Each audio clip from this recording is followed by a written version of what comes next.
All right, joining us now is Thomas Hayes. He's chairman and managing member at Great Hill Capital, LLC. Thomas, thanks a lot for taking the time, and a very happy holiday season to you and your family. As we take a look here to the new year, which will be here before we know it, what are some of your biggest economic predictions, Thomas, for the year 2023?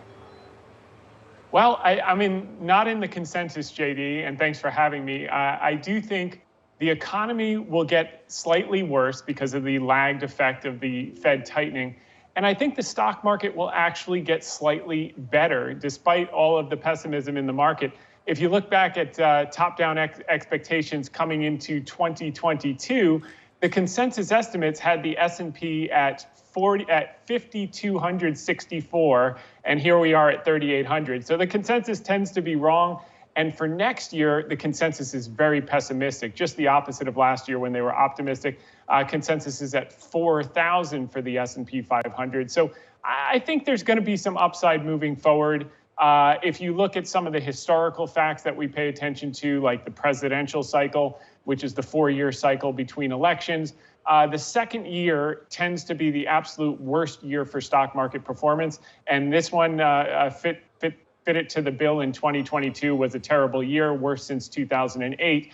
But the good news is the third year of the presidential cycle, and particularly the first 2 quarters of the third year, tend to have the best performance in the presidential cycle. So on average, the S&P is up 13.46% in that third presidential year, which would be 2023. So I think there are a number of things to look forward to in terms of the stock market as a discounting mechanism. You know, many analysts are expecting the stock market to do much worse because earnings are going to go down. But what we find, JD, over the past 50 years, although actually all the way back to 1957, in the last 6 cycles, the stock market bottomed 6 to 12 months before earnings bottom. So if you think earnings are going to bottom sometime early to mid next year, you may be buying stocks here if history is any precedent moving forward.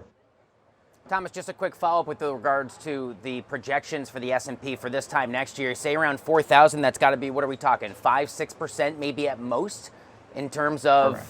Really seems like the bears are dominating this conversation. Yeah, there's no question. We've had a lot of tax selling going into this year. History doesn't support it, though. You know, back-to-back losing years are very rare. You know, on average, the index is up 12.6% after 1 losing year. We only had 2 periods where you had 2 consecutive negative years after World War II, which was 73, 74, and then 2000 to 2003, and 2 periods before that. So in 120 years, you've had 4 instances of that. It's possible that could happen. We could have another negative year next year, but I think not probable. You know, with the S&P down 20%, the NASDAQ down 33%, we've priced in a lot of the pain. That's not to say we can't go lower, but I think some of these stocks on a selective basis really represent great opportunities moving forward. Even if you don't get the exact bottom tick, I think when you look 1 to 3 years out, you're going to be very pleased with some of the opportunities out there. I know that you're a believer in the idea of as goes January, so goes the rest of the year. What will you be most closely paying attention to for the first few weeks of the new year? Yeah, I think that's very important. You know, on average, the years where the S&P was up in January, the S&P actually averaged 17.6% for the year. So we definitely would like to see a stronger January than we've seen in December. But even with December being down so much, like, is it a bad omen? Well, we've only had 4 instances with December down over 4% since World War II. And the average gain 12 months later in all of those 4 instances, albeit it's a small sample size, was over plus 20%. So, you know, positioning is excessively bearish. You've got the highest cash levels among institutions since the pandemic lows, April of 2020 and March of 2009, which was the great financial crisis lows. So everyone's positioned for the bad news. This will be the most widely telegraphed potential recession in 2023.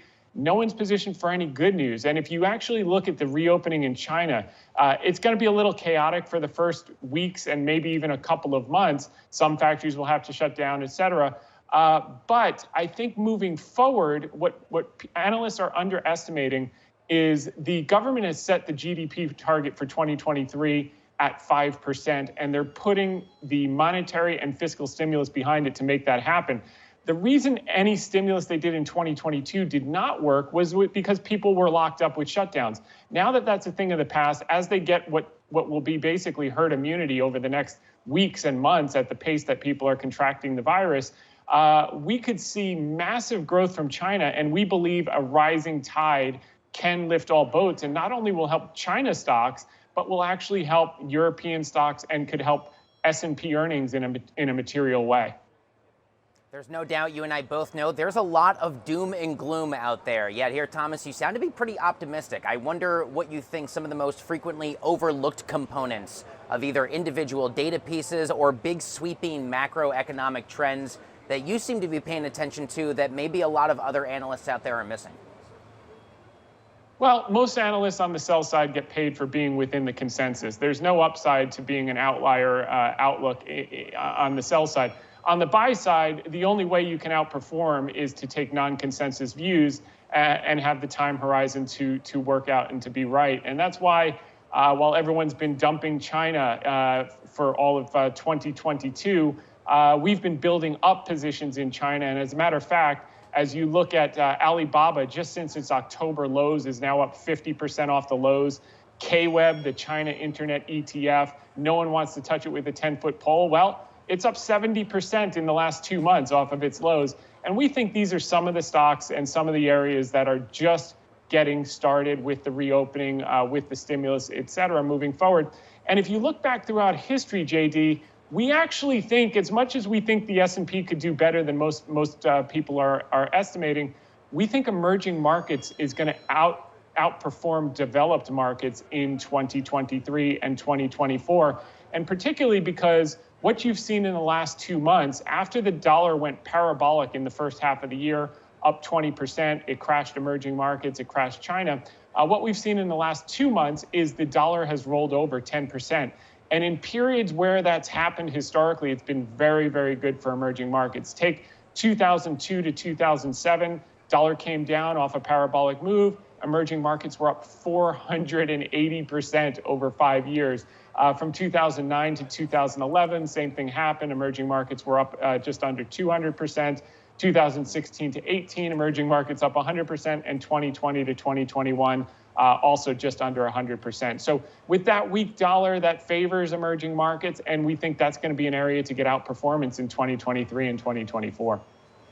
All right, Thomas, I really appreciate your perspective. My best to you for a great and healthy and happy New Year's. And thank you for the perspective. You certainly gave investors a lot to consider as we finally look to put 2022 behind us. Thomas Hayes, thanks a lot. Thanks, JD.